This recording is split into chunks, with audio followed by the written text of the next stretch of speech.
हम सभी लोग ये जानते हैं कि पिछले दीर्घ काल से सम्माननीय आशीष शेलार जी ने मुंबई के अध्यक्ष पद की बागडोर बहुत यशस्विता के साथ संभाली। कई महत्वपूर्ण चुनाव उनके नेतृत्व में भारतीय जनता पार्टी जीती। विशेष रूप से 2017 का महानगर पालिका का चुनाव मुंबई भाजपा के लिए एक नई उड़ान का चुनाव था। विधानसभा का चुनाव भी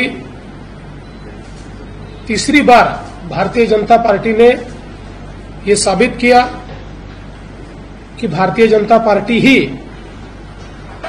मुंबई की सबसे बड़ी पार्टी है। बीच का एक समय ऐसा भी था कि जब आशीष जी मंत्री थे और मंगल प्रभात जी ने बहुत ताकत के साथ ये जिम्मेवारी संभाली थी और उन्होंने भी मुंबई भाजपा को बल दिया। और अब नई संगठनात्मक व्यवस्था में महाराष्ट्र के भारतीय जनता पार्टी के अध्यक्ष रविंद्र चव्हाण जी ने कोर कमेटी के साथ, मुंबई के प्रमुख नेताओं के साथ और राष्ट्रीय भारतीय जनता पार्टी के साथ चर्चा करके हमारे राष्ट्रीय अध्यक्ष माननीय श्री नड्डा जी तथा शीर्ष के सभी नेताओं के साथ संवाद करते हुए ये तय किया कि अब मुंबई भारतीय जनता पार्टी की जिम्मेदारी नए व्यक्ति के हाथ में दी जाएगी और सबने मिलकर विधायक अमित साटम इनके नाम को चुना और आज अध्यक्ष जी ने उनके नाम की घोषणा की है। मैं उनको बहुत बहुत बधाई देता हूं।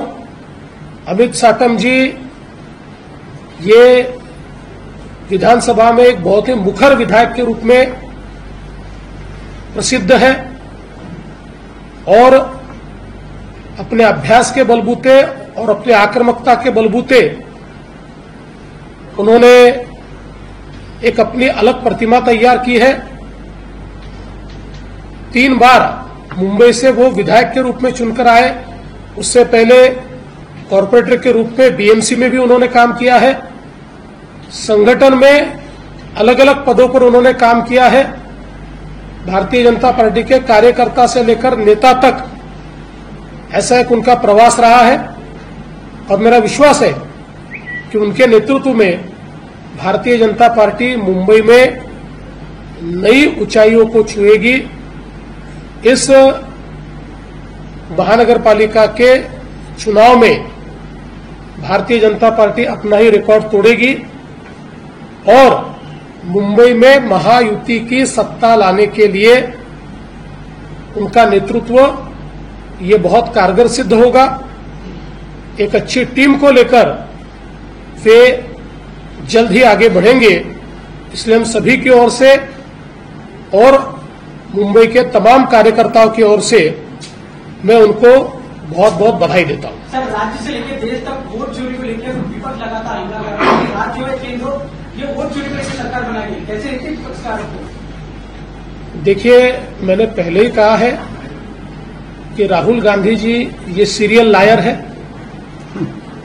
ये लगातार झूठ बोलते हैं और अब मुझे बड़ा दुख है कि हमारे महाराष्ट्र के नेताओं को भी अचानक सपना पड़ा है कि राहुल गांधी ही सच बोल रहे हैं।